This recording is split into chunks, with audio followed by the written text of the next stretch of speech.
Hello again, everybody.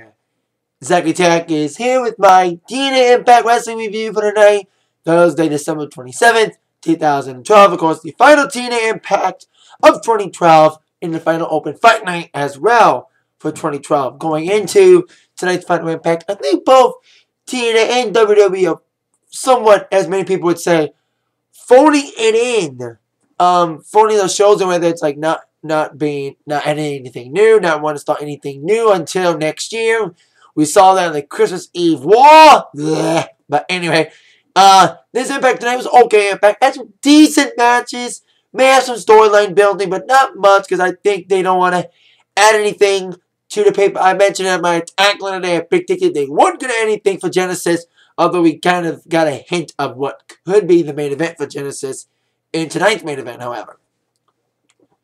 And we found out that main event soon enough after we have a first segment. First segment of the night of this last Impact of the year, which is okay Impact for what it was, being the last one and all being somewhat foamed in until next year. Start out with Bully Ray. Wanted to talk man-to-man with Hulk Hogan. Of course, these two have had their problems as of late with the whole Brooke Hogan thing. Of course, Bully's been denying anything, but unfortunately, Hulk Hogan, as we all know from last week's Impact on how it ended, Hulk now knows that Brooke and Bully have a little something going on, as they both were caught kissing by Hulk Hogan, but Hulk didn't come up to him. He just left. That's how we ended last week. And as Bully Ray wanted to talk to Hogan, Hulk's music started, and he didn't come out. Brooke Hogan came out, however, said that Hulk's not in the Impact Zone tonight, saying that Hulk now knows they have something going on. So they're saying they gotta go to Hulk face to face. So we'll see if we find anything more about that next week on the first Impact of 2013. I think Hogan will probably show up because he's probably gonna announce who the Impact Superstar of the Year is. Like he announced last week, because voting's still going on right now. I think it's Hardy, Storm, Aries, Wood, and I forgot the fifth nominee. But probably Hardy's gonna win it. And I mentioned two guys in there, Aries and Wood, after we saw Bully Ray walk out with Brooke trying to talk to Hulk Hogan face to face outside of the Impact Zone, probably at Hulk's house or whatever. We'll see what happens, if anything happens out of that next week. Today's came out, of course, answering his open fight night challenge for Bobby Roode later on in the evening. Of course, as we all know, Bobby Roode got screwed at Final Resolution by Austin Aries. And Austin Aries got screwed out of the title last week by Bobby Roode. So revenge is on the minds of both these guys. And both guys kind of think of this match as a #1 contenders match on who will get the next shot against Hardy, since both of them got screwed by the other. So, see what happens there. In our main event this evening, Bobby Roode against Austin Aries. Speaking of revenge, on to our next first match of the night, which was Samoa Joe wanting a little revenge on Ace and Eights, or specifically one masked member who's still not named, but he came out as Joe called him out. Pretty quick matchup. Joe just beat the crap out of the guy. Wanted to take off his mask after he delivered the Muscle Buster, and of course, nailing the Nikita Clutch in a 1-2 in a submission victory. And he was ready to take the mask off. But unfortunately, the Ace and Eights member, I said this once again, when there's one Ace and Eights member, you can be sure that all the other members will not be that far away, and indeed that's what happened. But Joe avoided any contact from him. So he skidded out of the ring once when Ace and Eights tried to make the rescue. Goes Ace and Eights claim to try to find a new member. Tonight, that Devon found a guy to talk to tonight. Have a little sit down where we'd see who that was later on in the evening. But now we're on to our next segment, which was a bro-off. Yes, a bro-off between Jesse and Robbie E., two of the biggest douchebags in TNA. We're adding Robbie T, and I think Tara got involved in this little segment. It wasn't a match, it was more like a segment. And it was stupid. Stupid skit. even Robbie T was the victim of this stupid bro off. So it was stupid. Thank God I fell asleep during that segment. It was that boring. I fell asleep during that segment. I bet you everybody else either fell asleep or changed the channel during that segment with this bro off. So it was unnecessary. And stupid. Even if this was stupid. Now after that snore fest that was the bro off, on our next match was involved the X Division champion Rob Van Dam calling out an X Division competitor. Now, Kenny King thought RVD was going to call him out. Of course, we know RVD and Kenny King have had their issues as of late. After Kenny King got a victory over RVD by hook or crook, Kenny King walked out on RVD during a tag match a few weeks ago. So, Kenny King wanted another chance to beat up RVD again, but he called up Christian York instead. So, it was Christian York against RVD. Christian York looked very good in this matchup here. He's an okay guy, got the gut check guy. You know, he had a decent match against Jeff Hardy a few weeks ago on Impact. And, well, did I call Christian York Rob Van Dam? Sorry. Rob Van Dam came back, though, in the matchup, despite a decent showing from Christian York, showing some potential for himself to get himself a TNA title shot, an X Division title shot instead of Kenny King. But RVD came back with some decent moves, ending off with the 5-star frog splash and a 1-2-3 victory for RVD in this non-title affair. I know Kenny King was probably watching backstage, wishing it was him getting the victory over RVD and getting the title. But anyway, Christian York, we could see a big push out of him. You know, when it comes to, I'm going to be predicting my thoughts on certain guys going into 2013. When it comes to Christian York in 2013, you know, with Kenny King probably going to get another shot. I think Christian York will eventually get an X Division shot. You need to build some momentum, though. Get some good wins. Get some big wins before challenging any title holders. He had good matches against both the TNA title holder, Jeff Hardy, and RVD. So we'll see if he wants to challenge Jeff or RVD. But whatever title he goes for, he'll go for it head on once he gets some big wins under his belt. Same for Kenny, needs more good wins, but I think Kenny will probably get the next shot against RVD stemming from his issues with them. So we'll see what happens in that going into 2013. So there you go. RVD gets the victory over Christian York in a decent matchup. Now on to our next skit, which involved Kaz and Daniels. Bad influence, as they call themselves. Once again, still in a celebratory mood after Daniels defeated AJ Styles at Final Resolution. Of course, we haven't seen AJ in a couple weeks. My thoughts on AJ. They're still advertising him for lockdowns. So this is probably some storyline that AJ's doing right now because he's mad. He's had the worst year of his career professionally. You know, it's been a bad year for him. He walked down on TNA a few weeks ago. Probably AJ will come back to TNA. Probably 1-3-1-3 or after Genesis. Probably a heel. That's my guessing. That AJ will be a heel. Doesn't give a crap about anything corporate anymore. Wants to do his own thing. Fuck the corporate look. He's not the corporate pretty boy. He wants to be the bad boy now. So, but till then, Christopher Daniels called out AJ. Well, actually, Kaz in AJ Styles' outfit. In the pants and the jacket.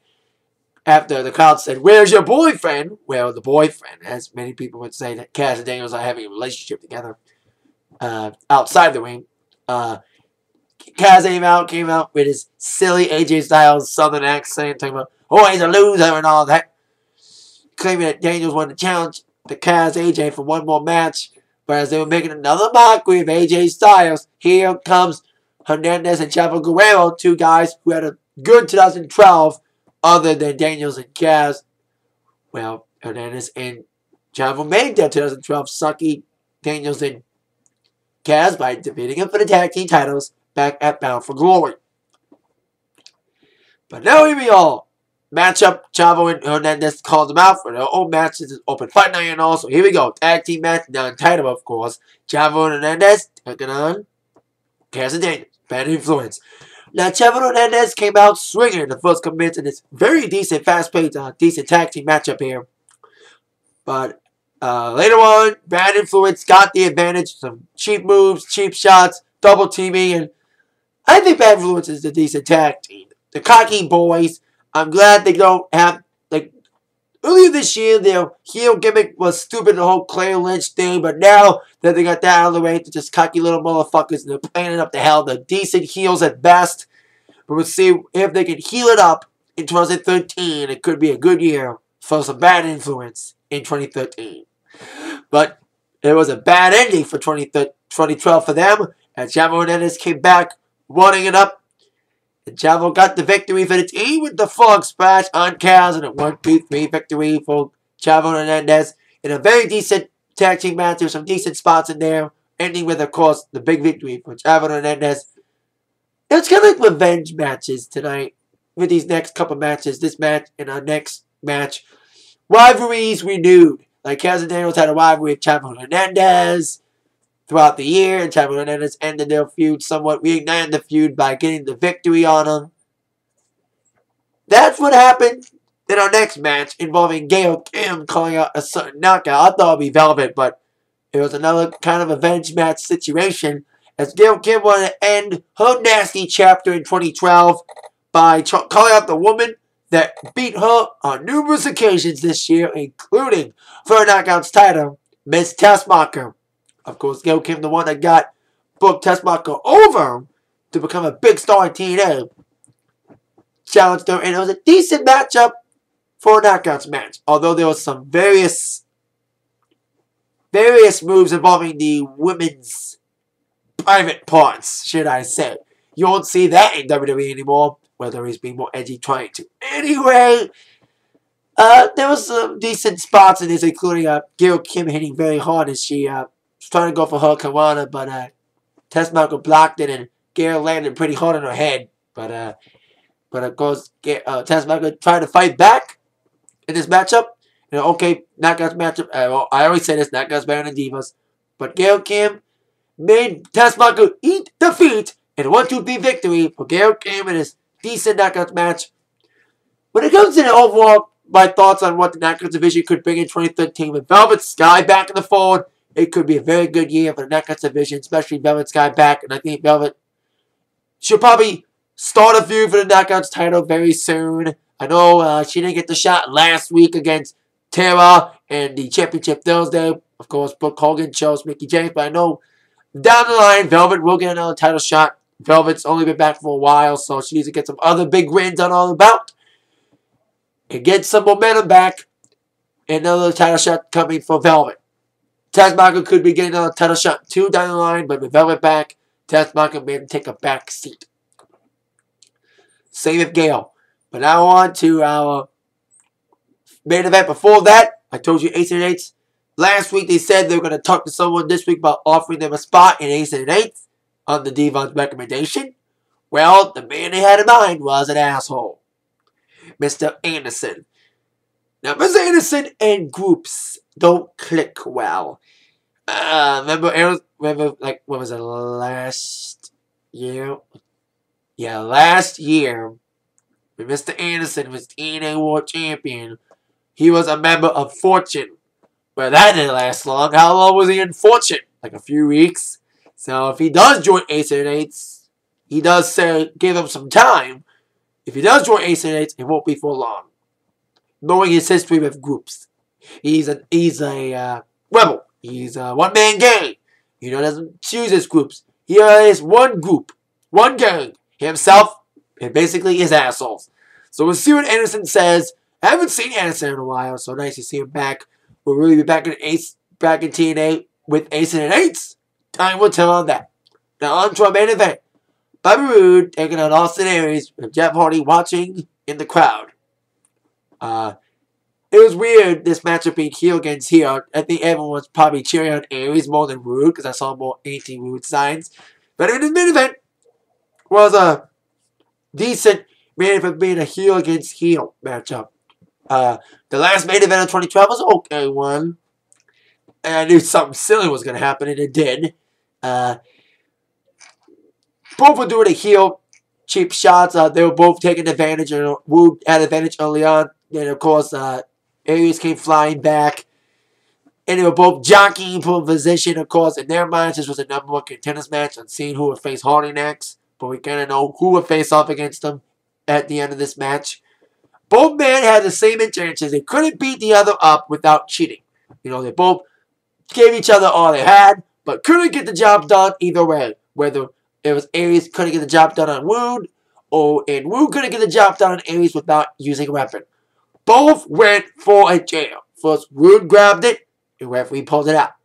Aries then pulled the chair out, and referee stopped him as well. Well, they beat up the referee. So that was weird. Aries and Wood beat up each other, but then they both jockeyed for chair, and the referee stopped them both times. Boom, they beat up the referee. So it was no contest. They beat up the referee.